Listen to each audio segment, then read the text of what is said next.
राजनीति एक ऐसा शब्द है जिसे अलग अलग रूपों में सुना जाता है।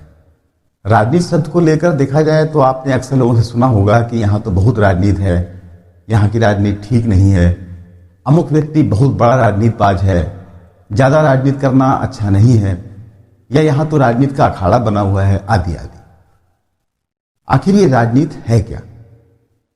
विशेष रूप से राजनीति विज्ञान के विद्यार्थियों या राजनीति में रुचि रखने वाले जिज्ञासुओं के लिए इसे समझना बहुत जरूरी है। तो इसी के संदर्भ में आज के वीडियो का विषय है राजनीति शब्द से तात्पर्य। मैं हूं डॉक्टर नवीन कुमार सिन्हा। आइए वीडियो को शुरू करते हैं। राजनीति शब्द का प्रयोग सबसे पहले अरस्तु ने अपनी नगर राज्य संबंधी पुस्तक के शीर्षक में किया था। राजनीति शब्द की उत्पत्ति यूनानी शब्द पोलिस और पॉलिटिकस से हुई थी।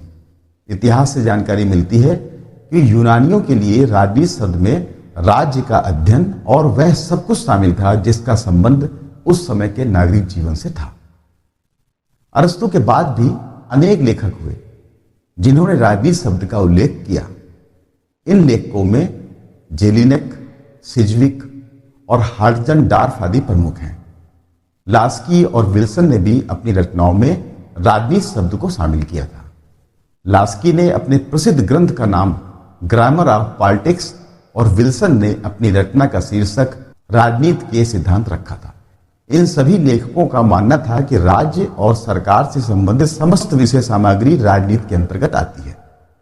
आगे चलकर सर फ्रेडरिक पोलक ने राज्य और सरकार संबंधी विषय के लिए राजनीति शब्द का प्रयोग किया और राजनीति शब्द के संकुचित अर्थ में प्रयोग होते देखकर इसे और अधिक स्पष्ट करते हुए दो वर्गों में बांट दिया। एक थ्योरेटिकल पॉलिटिक्स अर्थात सैद्धांतिक राजनीति और दूसरा प्रैक्टिकल और अप्लाइड पॉलिटिक्स अर्थात व्यवहारिक या प्रयोगात्मक राजनीति। सैद्धांतिक और प्रयोगात्मक राजनीति के क्षेत्र में अलग अलग विषय आते हैं। सैद्धांतिक राजनीति के अंतर्गत आने वाले विषयों में पहला है राज्य के सिद्धांत। इसमें राज्य की उत्पत्ति, शासन के रूपों का वर्गीकरण और प्रभुसत्ता सम्मिलित है। दूसरा है सरकार के सिद्धांत। इसमें संस्थाओं के प्रकार, कार्यपालिका विभाग, व्यवस्थापिका विभाग, कानून का क्षेत्र और उसकी सीमाएं सम्मिलित हैं। तीसरा है विधि निर्माण संबंधी सिद्धांत।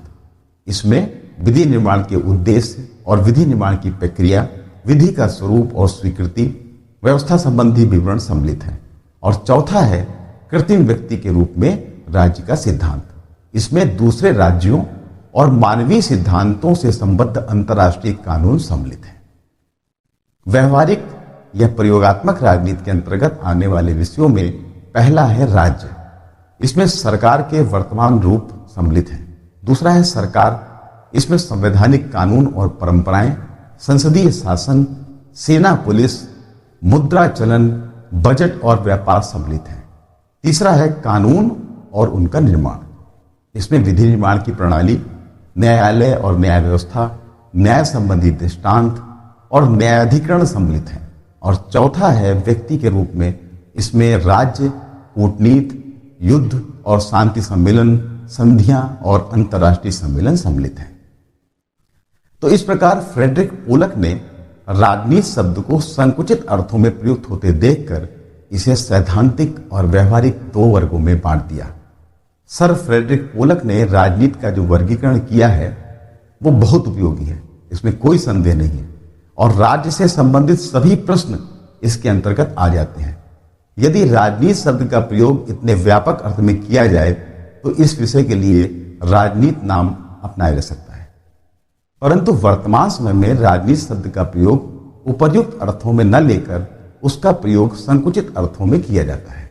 आधुनिक लेखकों जिनमें जेनेट, सी लेविस और अलेक्जेंडर वैन आदि ने राजनीति शब्द को प्रयोगात्मक या व्यवहारिक राजनीति से समझा है। मैककेनी ने भी राजनीति शब्द को कला के अर्थ में ही प्रयुक्त किया है।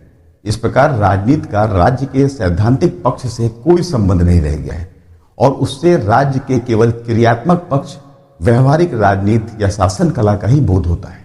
गार्नर के अनुसार राजनीति शब्द राज्य के क्रियाकलापों के उस भाग तक सीमित है जो दैनिक गतिविधि के संचालन से संबंध रखता है। इस प्रकार हम कह सकते हैं कि आजकल राजनीति शब्द का अभिप्राय शासन के दिन प्रतिदिन के कार्यों और नीतियों से होता है। इसमें राज्य के मौलिक सिद्धांतों का उल्लेख नहीं होता है। राजनीति विज्ञान के अंतर्गत यदि देखा जाए तो दिन प्रतिदिन की राजनीतिक प्रक्रियाओं का अध्ययन गौण रूप से किया जाता है।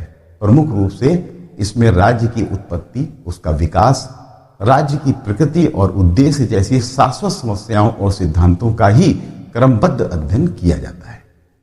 इसलिए यदि देखा जाए तो राजनीति विज्ञान के विद्यार्थियों के अध्ययन विषय के लिए राजनीति शब्द का प्रयोग नहीं किया जा सकता है।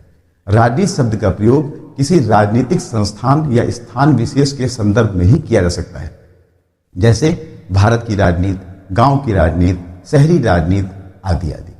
और इसमें एक बात जो सबसे महत्वपूर्ण है वो ये है कि प्रत्येक देश की राष्ट्रीय या स्थानीय राजनीति अन्य देशों की राष्ट्रीय या स्थानीय राजनीति से अलग अलग होती है और इनमें एक रूपता का नितांत अभाव रहता है।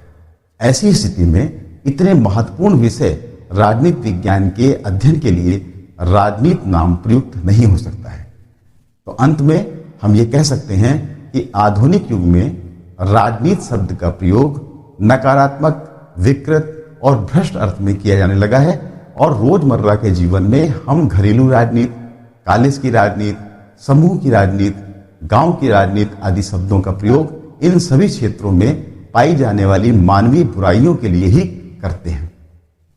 वर्तमान युग में राज्य से संबंधित ज्ञान की इस शाखा को राजनीति की संज्ञा देना उचित नहीं है।